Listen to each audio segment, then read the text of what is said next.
કયા મુદ્દાઓને લઈને કોંગ્રેસ પ્રચારની અંદર ઉતરશે? મુદ્દાઓ તો એટલા બધા ઘણા મુદ્દાઓ છે. પહેલો તો સૌથી મોટો મુદ્દો મોંઘવારીનો છે. તમે વિચારી શકો કે ગુજરાતની અંદર 30 વર્ષથી ભાજપની સરકાર છે, છતાં પણ તમે વિચારો કે ગેસનો બોટલનો ભાવ આજે 1 રૂપિયો ઓછો નહીં કરતા. રાજસ્થાનની અંદર આ 5 વર્ષથી આવી છે 500 રૂપિયાની ગેસનો બોટલ મળે.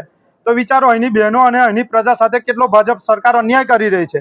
સ્થાનિક મુદ્દાઓની વાત કરું તો રોડ રસ્તાથી માંડીને દરેકની અંદર ભ્રષ્ટાચાર જોવા મળે છે.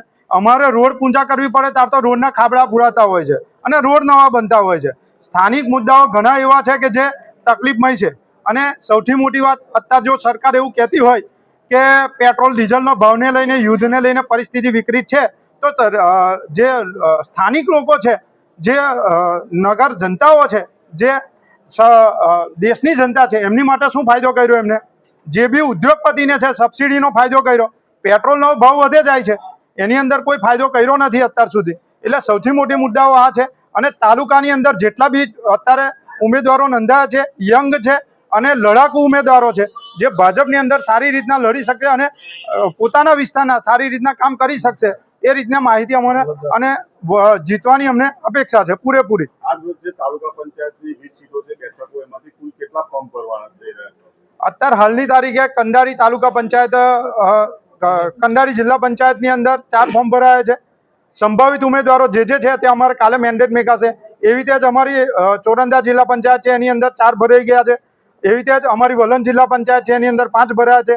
મિયાગામ જિલ્લા પંચાયત છે, એની અંદર 5 ભરાયા છે. ટોટલ થઈને લગભગ 17-18 જેટલા ફોર્મ ભરાઈ ગયા છે. 3 એક ફોર્મ બાકી છે, જે એટલા માટે બાકી છે કે ઉમેદવારો વધારે હોવાને કારણે બાકી છે. અને સ્થાનિક મુદ્દાઓ એટલા બધા છે કે લોકો પણ ત્રાસી ગયા છે.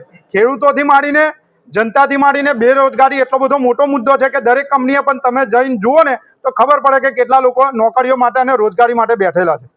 બીજું વાત કરવામાં આવે તો આપ આદમી પાર્ટી પણ પહેલા જાહેર કરી દીધું છે, ગતરોજ ભાજપનું જાહેરાત થઈ છે, તો ફ્રી પાર્ટીઓ જમની આશા વચ્ચે તમને કેટલી આશા દેખાઈ રહી છે? આશા તો અમને એટલા માટે વધારે છે, એનું કારણ કે મુદ્દાઓ જ ઘણા એટલા બધા છે અને અમે નક્કી કરવા વાળા નથી, જનતા નક્કી કરવા વાળી છે કે કેટલી સીટો લાવવાની છે હવે.